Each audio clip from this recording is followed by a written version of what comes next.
Serving southern New Mexico, this is the award-winning KRWG-TV News 22, where news matters. Good evening, everyone. I'm Ben Schlittler. And I'm Nicole Nahera. The Las Cruces district attorney says he will not prosecute the man who stopped a fatal attack on a Las Cruces police officer. He identified the man as 29-year-old Isaiah Astorga.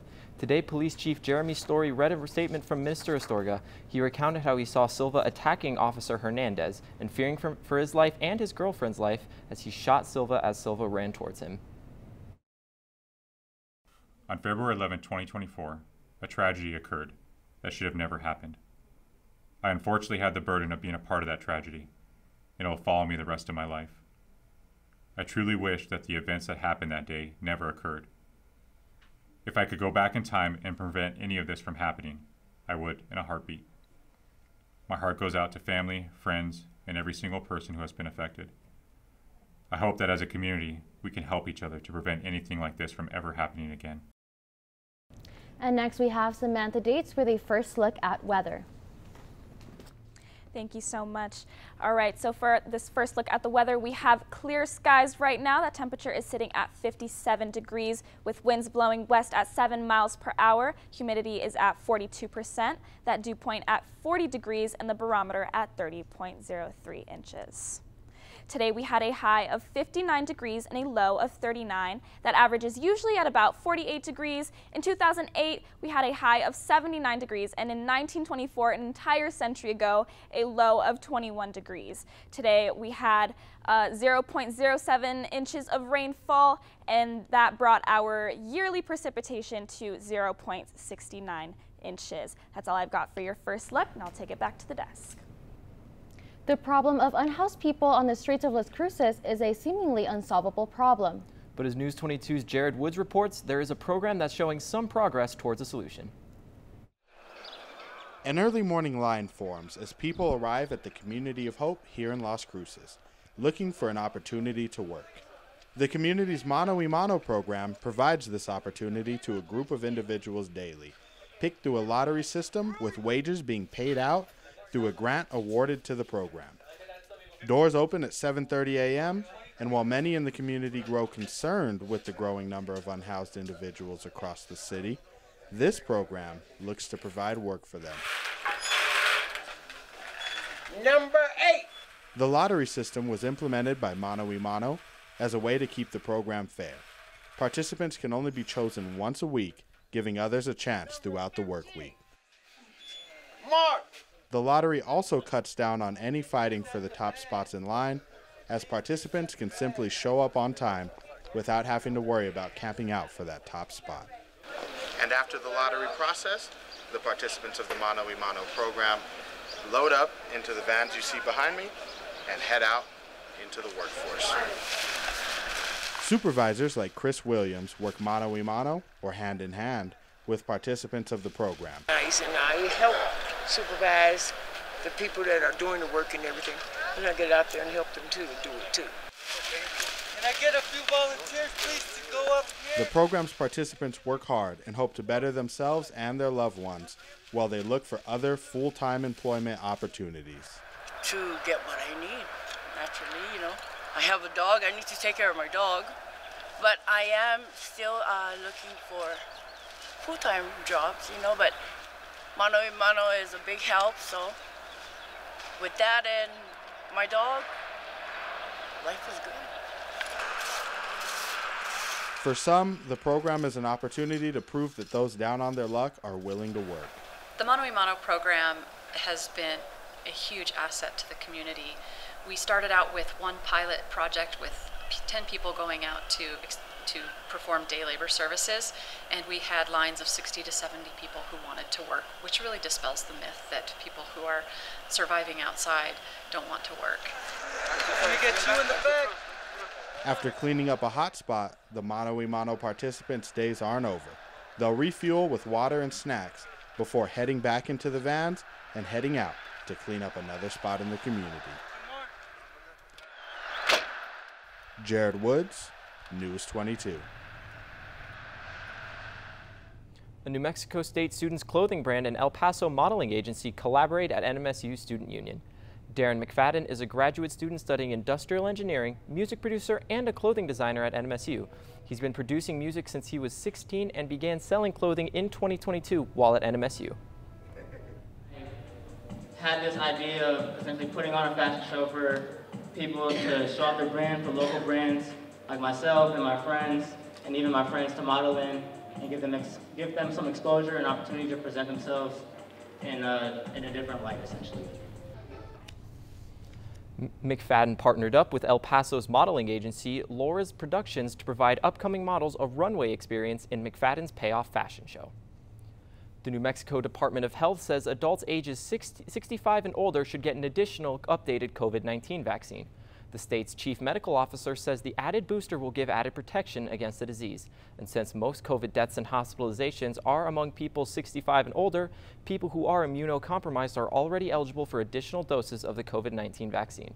COVID-19, flu, and RSV vaccines are available at healthcare providers and pharmacies throughout the state. Stay tuned. Stan will be back with your national weather forecast.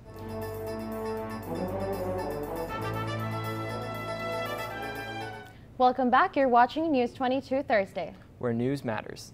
Well, we know the cold temperatures are starting to make a comeback here in Las Cruces. It sure is. Samantha, what can you tell us about the rest of the nation?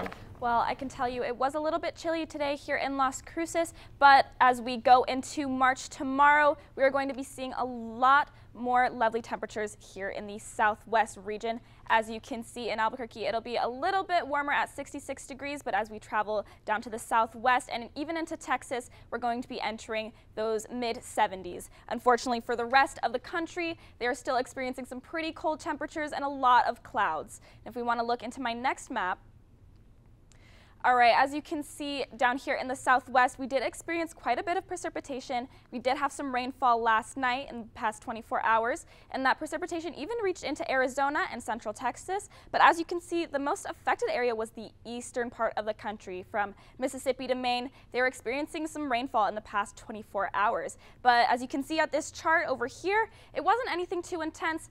The entire nation didn't see anything more than 1 to 2 inches of rain last night. That's all I've got for your national maps, but I'll be back with your local forecast later in the show.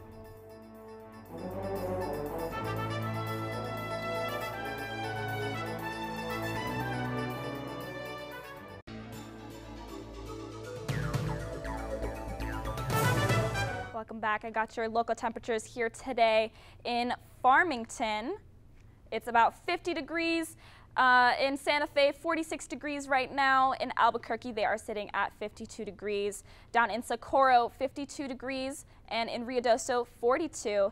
In Roswell, they're looking at 49 degrees right now. In Las Cruces, 57 degrees. And in Deming, 55. Tomorrow, we're going to be seeing it get a little bit warmer. In Farmington, it's going to be 63 degrees, Santa Fe 59.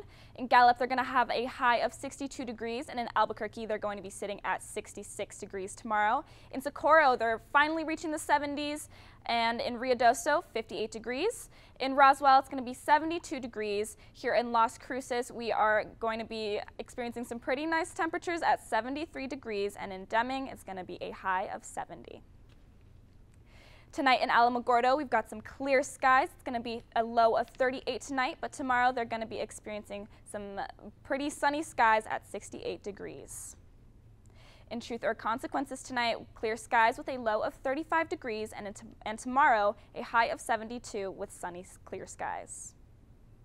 In Silver City, we've got some clear skies tonight with a low of 35, tomorrow a high of 61 with some sunny skies.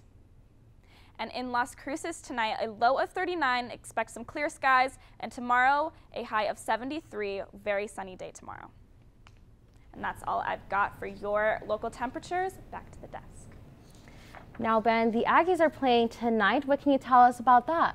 Yes, they are. Coming up in sports, NMSU basketball is currently free falling, and they're looking to rebound this weekend. You can toss that remote because News 22 Sports is next.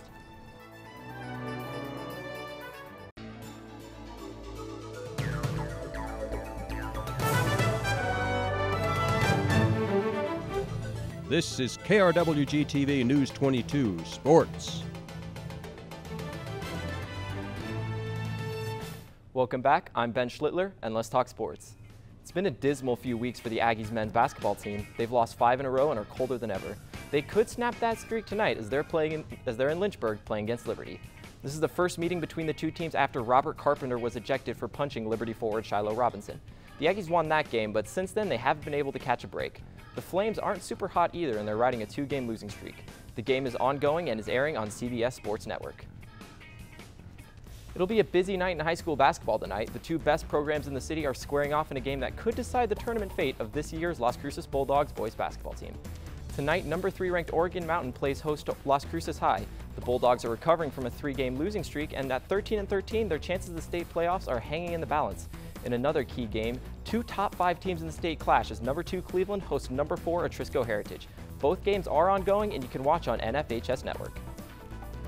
Moving from basketball, NMSU softball is heading to Lubbock this weekend, and the question on every softball fan's mind is, can anyone stop Desiree Spearman?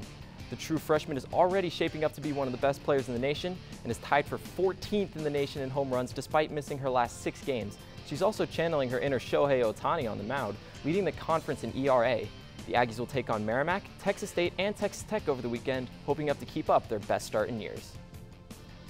Unlike softball, there isn't a whole lot to be optimistic about with the Aggies baseball squad. They've lost 6 in a row, but they return to Las Cruces this weekend, where they're square off against equally cold Northern Colorado. It was a heartbreaking set of games for NMSU last week, traveling to McNeese State and dropping all 4 games, 3 of which were by 1 run. Northern Colorado aren't too hot either. They're 0-8 and are in the middle of a 16-game road trip. The first game will be this Friday at 6 p.m. at Presley Askew Field. And that's all for sports tonight. Join us for more sports action tomorrow. Still ahead on News 22, Sam will be back to take a look at your 5-day forecast. But first, we find out why we have a leap year. More on that when News 22 continues.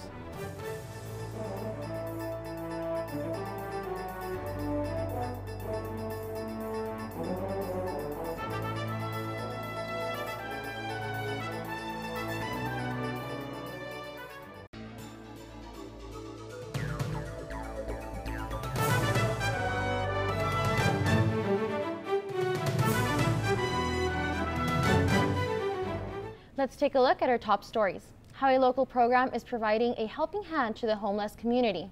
The Albuquerque School District is now facing a lawsuit, and how a local NMSU student is kickstarting their career. Today is Leap Day, that calendar curiosity that gives us all a bonus day every 4 years. But why do we do it? Michael Yoshida explains the importance of February 29th. Our calendar has 365 days because that's pretty much how long it takes the Earth to orbit the Sun. But in reality, it's actually 365.242 days and over time. That 0.242 adds up. So every 4 years, we add the extra day. There are about 5 million leapers who have a birthday every 4 years. Now let's take a look at our 5-day forecast. Thank you, guys. All right, so we're going to be seeing sunny skies on Friday and Saturday with a high of 73 and a low of 41 tomorrow, a high of 75 and a low of 42 tomorrow, and we're going to see that trend of those low 70s and some mid 40s as the lows on Sunday, Monday, and Tuesday. That's all for the 5-day forecast. Now back to the desk. And that's all for News 22 Thursday. Thank you for everyone for joining us tonight. Tune in next week for more news. I'm Ben Schlittler. I'm Nicole Nahara, and from the whole News 22 team, Ben, Sam, and myself, good night.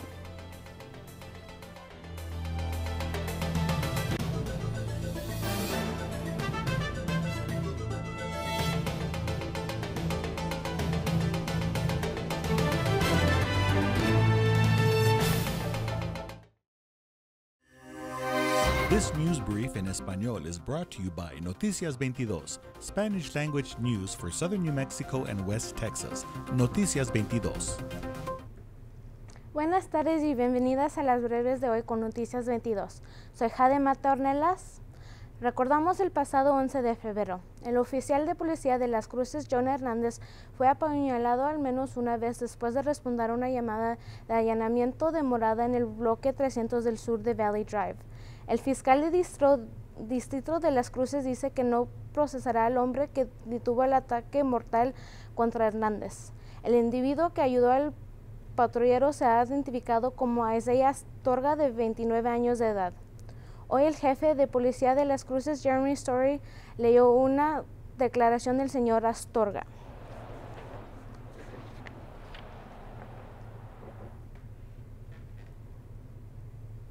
Officer Jonah Hernandez was murdered on February 11, 2024. A courageous citizen, Isaiah Astorga, intervened and stopped the murder. Relató cómo vio a Silva atacar al oficial Hernández. Temiendo por su vida y de las de su novia, disparó a Silva cuando éste corría hacia él. La familia de una estudiante de Albuquerque está demandando al distrito escolar de Albuquerque después de sufrir lesiones causadas por una pelea con espadas. La demanda dice que el incidente ocurrió cuando una profesora puso un cronómetro de 2 minutos por cada batalla entre los estudiantes. Después de que la estudiante resultara herida, la profesora ordenó que borraran la evidencia. Muchas gracias, eso fue todo por mi parte, linda noche.